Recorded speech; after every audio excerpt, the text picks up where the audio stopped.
Sous le soleil coupant du Sahel, une annonce a fracturé le silence de l'histoire récente. 5 milliards de dollars, la somme qu'Ibrahim Traoré promet pour transformer la banane, jadis symbole d'humiliation, en moteur industriel national. Comment un fruit méprisé peut-il devenir le drapeau d'une souveraineté économique?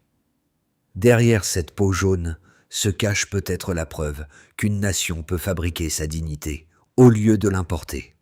Quand le capitaine Ibrahim Traoré a présenté le Banana Belt Industrial Project, il n'a pas seulement parlé d'agriculture, mais d'un pari sur la souveraineté. Le plan prévoit 5 pôles industriels pour sécher, moudre et emballer les fruits localement, afin que chaque banane exportée porte désormais le sceau « Made in Burkina Faso ». La promesse est claire. Garder la valeur sur le sol africain, créer des emplois stables et transformer une insulte en modèle économique. Mais le risque est réel. Infrastructures limitées, financement fragile, pression extérieure cherchant à freiner ce virage, jugé interventionniste. Pour les partisans, c'est une révolution mesurable en pourcentage. Pour les sceptiques, une utopie coûteuse. Entre ces deux lectures se joue l'avenir d'un pays qui veut prouver qu'une économie peut s'élever non par la rente, mais par la maîtrise. Le chiffre a surpris même les économistes les plus prudents. En 6 mois, les coopératives locales du Burkina Faso ont enregistré une hausse de 40% des revenus agricoles. Ce n'était pas un miracle, mais la première preuve tangible que le pari d'Ibrahim Traoré commençait à se matérialiser. Le projet industriel de la Banana Belt n'était plus un simple discours de souveraineté. Il devenait une mécanique de transformation mesurable, visible, réplicable. Pendant des décennies, le mot « république bananière » a été utilisé pour désigner le mépris déguisé en économie. Un pays réduit à fournir des matières premières à bas prix pour nourrir la richesse d'autrui. Des générations entières de travailleurs ont vu leurs fruits partir vers le nord, tandis que leurs villages restaient enfermés dans la pauvreté. Le commerce mondial des bananes, dominé par quelques multinationales occidentales, avait fait du fruit le plus banal une métaphore de la dépendance. Sous le leadership d'Ibrahim Traoré, cette logique s'est inversée. Le Burkina Faso a choisi de transformer sur place chaque récolte, d'investir dans des usines locales et d'interdire l'exportation brute d'ici 2026. Les partenaires régionaux du Mali, du Niger et du Ghana se sont joints au projet à travers des corridors logistiques communs, dessinant la première ceinture agro-industrielle intégrée du Sahel. Les sceptiques y ont vu une ambition risquée. Les défenseurs, un précédent historique. À Ouagadougou, un slogan s'est affiché sur les murs des premières usines. Pas de perte de peau, pas de main, impayé. Derrière cette formule simple, une philosophie nouvelle prenait forme. La souveraineté ne se proclame pas, elle se fabrique. Et dans les champs de Banfora, les ouvriers le comprennent mieux que quiconque. Ils savent donc désormais que chaque caisse de bananes transformée raconte l'histoire d'un peuple qui a cessé d'être silencieux pour devenir producteur de son propre destin.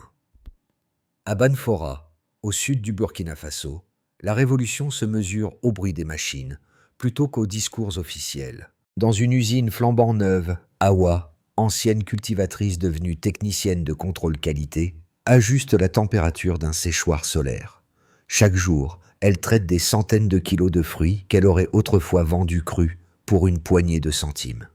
Avant, on travaillait pour les autres. Maintenant, on travaille pour nous, dit-elle, essuyant la vapeur sur ses lunettes. Ce sont ces visages, ouvriers, agriculteurs, ingénieurs locaux, qui incarnent la transformation voulue par Ibrahim Traoré. Derrière eux, une génération apprend que la souveraineté n'est pas un concept, mais une pratique, celle de maîtriser la valeur ajoutée, la distribution, la qualité, jusqu'au dernier emballage. Les effets se font déjà sentir. Les revenus ruraux augmentent, la migration vers la capitale ralentit, et les jeunes diplômés trouvant un emploi à moins de 20 km de leur village. Mais l'impact ne se résume pas aux chiffres. Dans chaque coopérative, la fierté circule comme un nouvel oxygène. Les femmes, longtemps reléguées aux tâches de récolte, dirigent désormais 60% des unités de transformation. Leur regard a changé. Elles savent que l'économie nationale porte enfin leurs mains et leur nom. Et si l'histoire du Burkina Faso se réécrivait non pas dans les palais, mais dans les ateliers? Cette question, à elle seule, marque le point de bascule d'une nation qui redécouvre le pouvoir du travail collectif. Tout a commencé par le vrombissement des camions. Au début de 2025, des convois ont traversé le sud du Burkina Faso, non pas pour exporter des fruits crus, mais pour livrer de l'acier, des déshydrateurs et des mélangeurs industriels. Ce mouvement, silencieux mais coordonné, marquait le véritable lancement du Banana Belt Industrial Project. Le déclencheur n'était pas une réforme politique, mais une logistique. Créer une chaîne complète de transformation à l'intérieur des frontières nationales. Les premiers pôles furent érigés à Banfora, Bobo-Dioulasso, Gawa, Kaya et Ouagadougou. Chaque site avait une fonction. Séchage, broyage, emballage, contrôle de qualité, stockage sous chaîne du froid. Ibrahim Traoré, en visitant le chantier de Benora, résuma le projet en une phrase devenue emblématique. « Nous ne perdons plus de peau, nous ne laissons plus de mains impayées. » C'était un manifeste autant qu'un ordre de marche. Le climax survint 6 mois plus tard, quand les premières usines entrèrent en service. Les lignes de production bourdonnaient au rythme des convoyeurs et les coopératives locales virent leurs revenus grimper de 40%.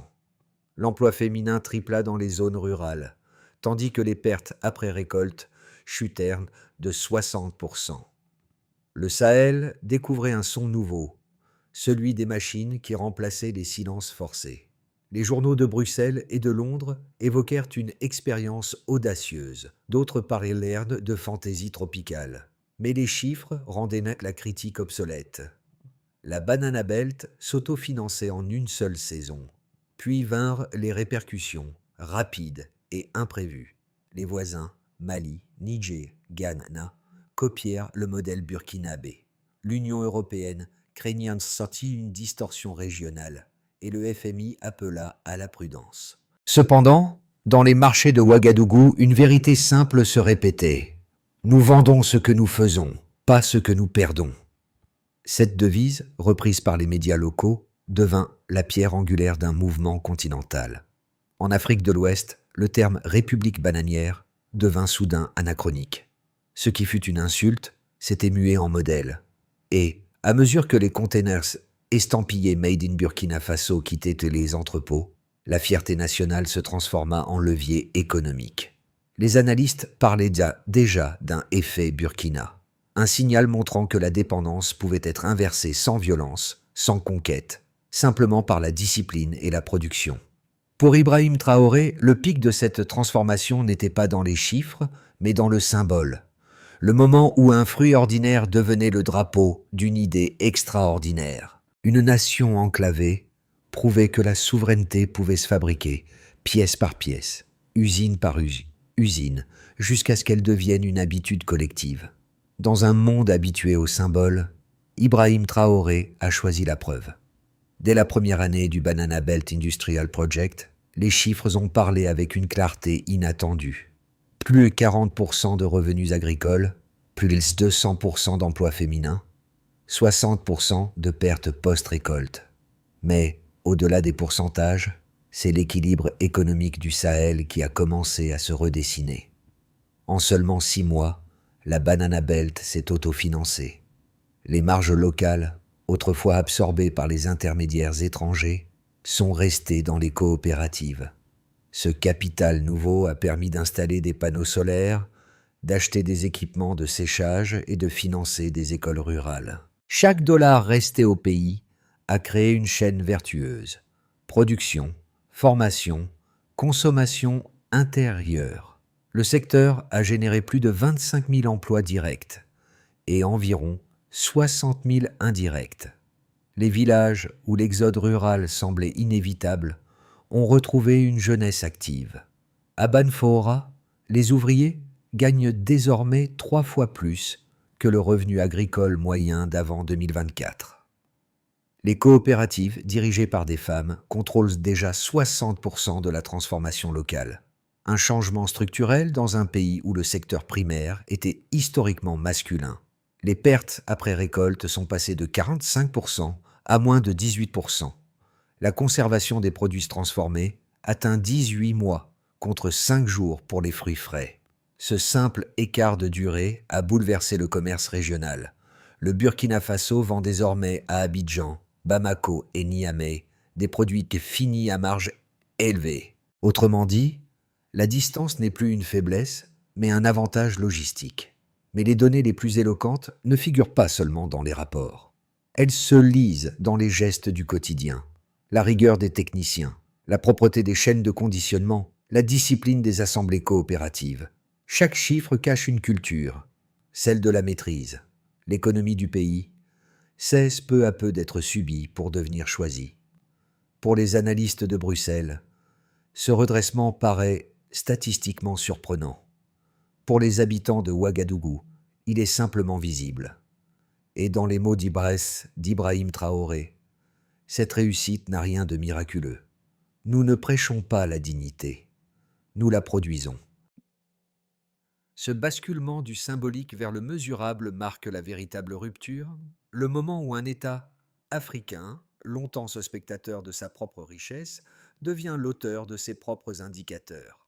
Depuis le lancement du Banana Belt Industrial Project, deux lectures s'affrontent dans les cercles économiques. La première, issue des institutions financières internationales, affirme que le Burkina Faso joue avec le feu.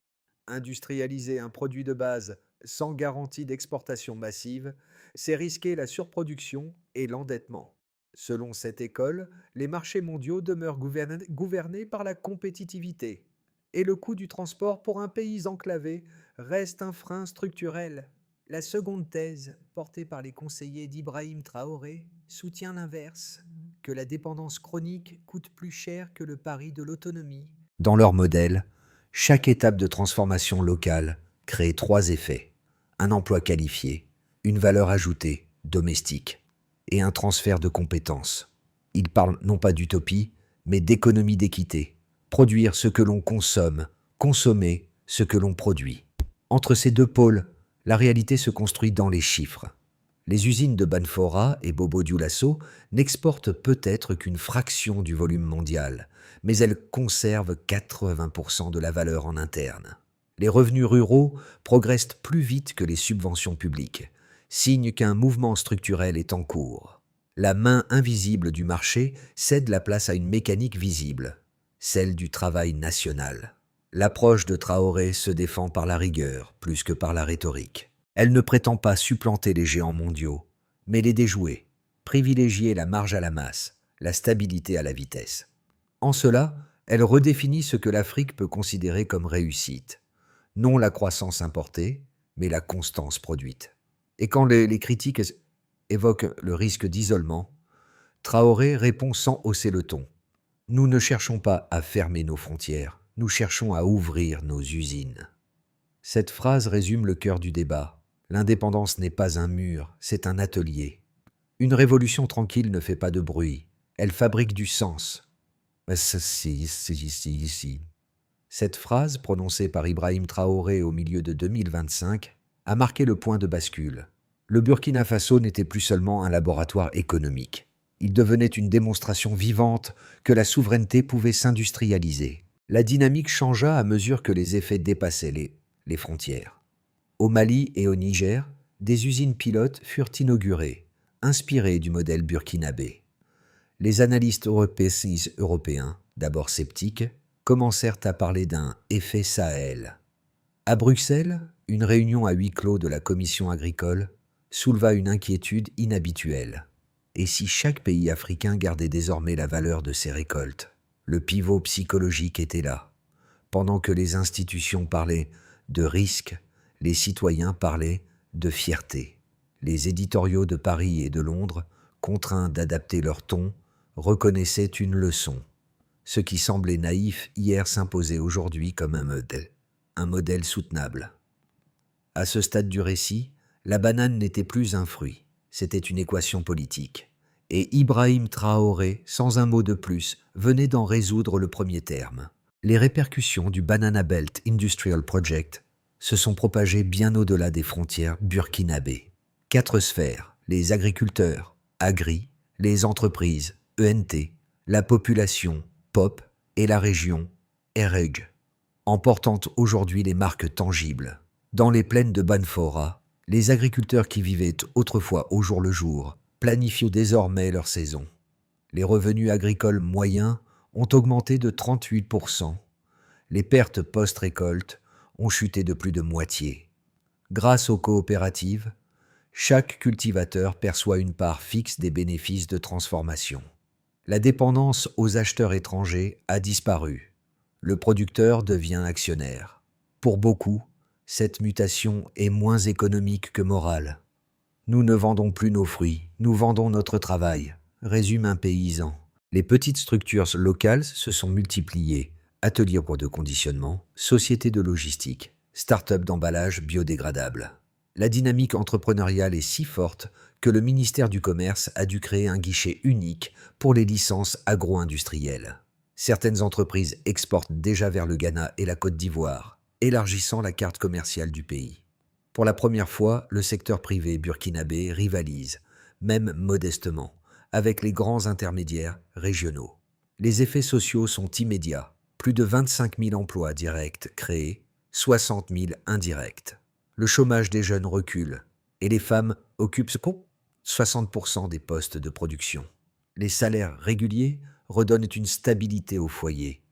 Les enfants vont à l'école avec des repas financés par le travail parental. Dans les villages, la migration vers Ouagadougou ralentit, signe qu'une économie de proximité remplace peu à peu la fuite vers la capitale. L'impact dépasse le Burkina Faso. Au Mali, des coopératives ont adopté le même modèle pour la mangue et le karité. Au Niger, une usine pilote transforme les fruits séchés destinés à l'exportation vers le Maghreb.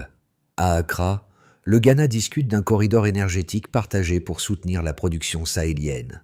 Les experts parlent déjà d'un « espace de valeur intégré » où la transformation locale devient le socle d'une nouvelle diplomatie économique.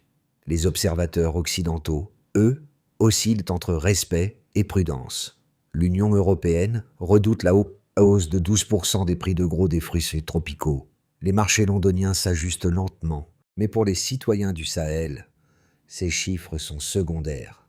Le vrai bénéfice est la dignité retrouvée. Et dans les mots d'Ibrahim Traoré, cette fois-ci repris sur des affiches à travers Ouagadougou, nous n'avons pas besoin de grandeur pour être libres, il suffit d'être sérieux. À ce stade de la transformation, le Burkina Faso se trouve à la croisée des chemins. L'euphorie des premiers succès laisse place à une phase de consolidation où chaque décision compte. Ibrahim Traoré, dans ses réunions hebdomadaires à Ouagadougou, parle moins de triomphe que de discipline. Une révolution ne se mesure pas à l'applaudissement, mais à la constance. Au Skis, le pays poursuit la mise en service complète de ses 5 pôles agro-industriels.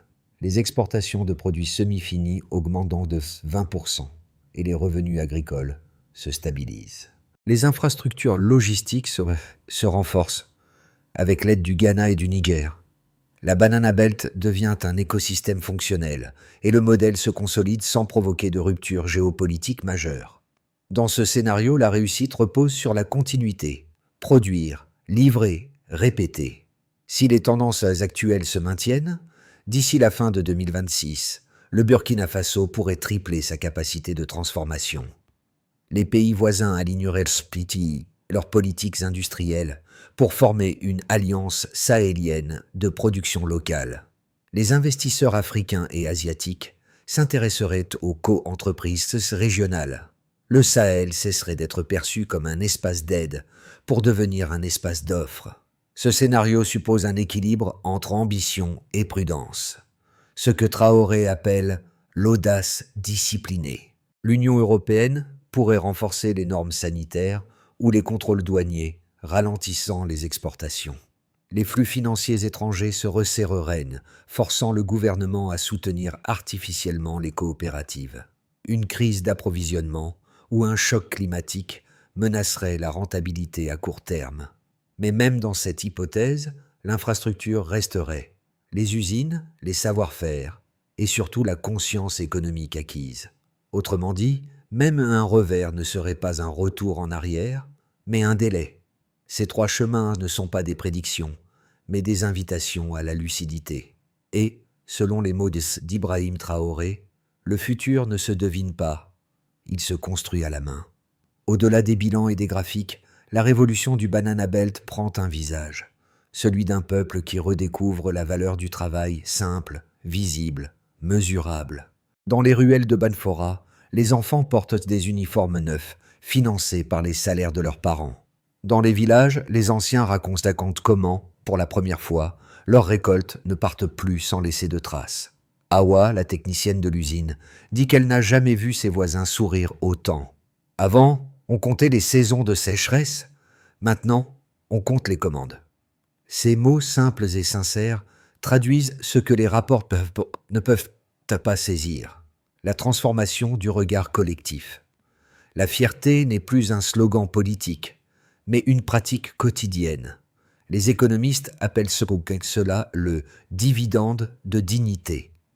Mais pour les Burkinabés, c'est une sensation, celle d'appartenir à quelque chose qui grandit sans s'excuser. Les femmes, les jeunes, les ouvriers forment un tissu nouveau, où chaque effort individuel contribue à une cause partagée. À Ouagadougou, une fresque géante peinte sur le mur d'un entrepôt résume cette métamorphose. Un paysan et une ouvrière se tiennent côte à côte, chacun tenant une banane dorée. En dessous, la phrase « Nous grandissons ensemble, nous nous élevons ensemble ». Les passants s'y arrêtent, prennent des photos, sourient, conscients de vivre un moment que l'histoire retiendra. Et dans ce sourire collectif se trouve la clé. La souveraineté n'est pas une idée d'État, mais une émotion partagée. Quand le peuple comprend ce qu'il fabrique, la nation sait enfin ce qu'elle vaut. Pour Ibrahim Traoré, la souveraineté économique n'est pas un événement, mais une méthode. Le Banana Belt Industrial Project a posé les fondations, mais sa pérennité dépend désormais d'une exécution rigoureuse. Le gouvernement a défini une feuille de route en 5 étapes, aussi simples qu'exigeantes. Achever les 5 pôles agro-industriels d'ici 2026, connecter les usines par des routes solaires et des corridors énergétiques régionaux. Chaque hub doit devenir autosuffisant en énergie, grâce au partenariat avec le Ghana et le Niger. Créer un institut national de transformation alimentaire afin de former techniciens, ingénieurs et logisticiens. L'objectif, 10 000 spécialistes certifiés d'ici 3 ans. La souveraineté se construit autant dans les écoles que dans les usines. Mettre en place un fonds de capital coopératif, alimenté par les bénéfices des ventes et la diaspora. Ce mécanisme permettra de réduire la dépendance au crédit international et de renforcer la résilience financière des coopératives. Un label national Made in Burkina Faso, qualité Sahel, garantit traçabilité et normes d'hygiène. Cette certification, gérée par un organe indépendant, vise à ouvrir les marchés africains et asiatiques. Tous les trimestres, un rapport public présentera les indicateurs clés. Emploi, revenus, exportation, perte post-récolte. La transparence devient un outil de gouvernance. Ibrahim Traoré l'a résumé ainsi. La dignité ne se déclare pas. Elle se prouve, ligne après ligne, rapport après rapport. Cette feuille de route transforme une révolution en politique durable et une idée en institution. La nuit tombe sur Banfora. Les lampes des usines projettent une lueur dorée sur les champs et l'air porte encore le parfum mêlé du diesel et du fruit mûr. Là, un ouvrier s'arrête un instant, regarde les convoyeurs tourner et murmure « C'est notre musique ». Cette phrase, simple mais juste, dit tout ce que les discours officiels ne peuvent pas formuler. Le Burkina Faso n'a pas découvert la richesse, il a redécouvert la maîtrise. Sous la conduite d'Ibrahim Traoré, une nation jadis appelée République bananière s'est transformée en pays bananier, non pas par dérision, mais par design. Ce qui fut une insulte est devenu une signature. Le symbole est fort. Un fruit ordinaire, naguère instrument de dépendance, incarne désormais la preuve tranquille d'une souveraineté bâtie à la main. L'économie ne se crie plus dans les parlements. Elle respire dans les ateliers, dans le geste précis de ceux qui transforment. Et quand un paysan et une ouvrière se tiennent côte à côte sous l'enseigne Made in Burkina Faso, c'est plus qu'une image, c'est une renaissance. Nous exportions des fruits, maintenant nous exportons du sens. Cette phrase d'Ibrahim Traoré résonne comme un hymne discret d'une Afrique qui ne demande plus la permission, mais écrit la preuve. Ce récit n'est pas celui d'un miracle, mais d'une méthode. Le Burkina Faso, sous l'impulsion d'Ibrahim Traoré, a prouvé qu'une nation pouvait se reconstruire sans conquérir, simplement en maîtrisant ce qu'elle produit. Dans un monde saturé de discours, cette révolution choisit le travail comme langage et la patience comme arme. Pour les observateurs extérieurs, ce n'est qu'un chapitre de géoéconomie. Mais pour ceux qui vivent ici, c'est une leçon intime. La dignité se cultive, se sèche, se broie, se transforme, tout comme la banane elle-même. Chaque usine allumée dans le Sahel éclaire un peu plus la route d'un continent qui apprend à garder sa propre lumière. Alors, à vous qui lisez ou regardez cette histoire, croyez-vous encore que la souveraineté soit un luxe, ou pensez-vous, comme les ouvriers de Banfora, qu'elle soit simplement le nom que l'on donne à un travail bien fait? Partagez cette question, faites-la voyager, parce qu'à chaque fois qu'un fruit devient drapeau, c'est le monde entier qui réapprend le goût de la liberté.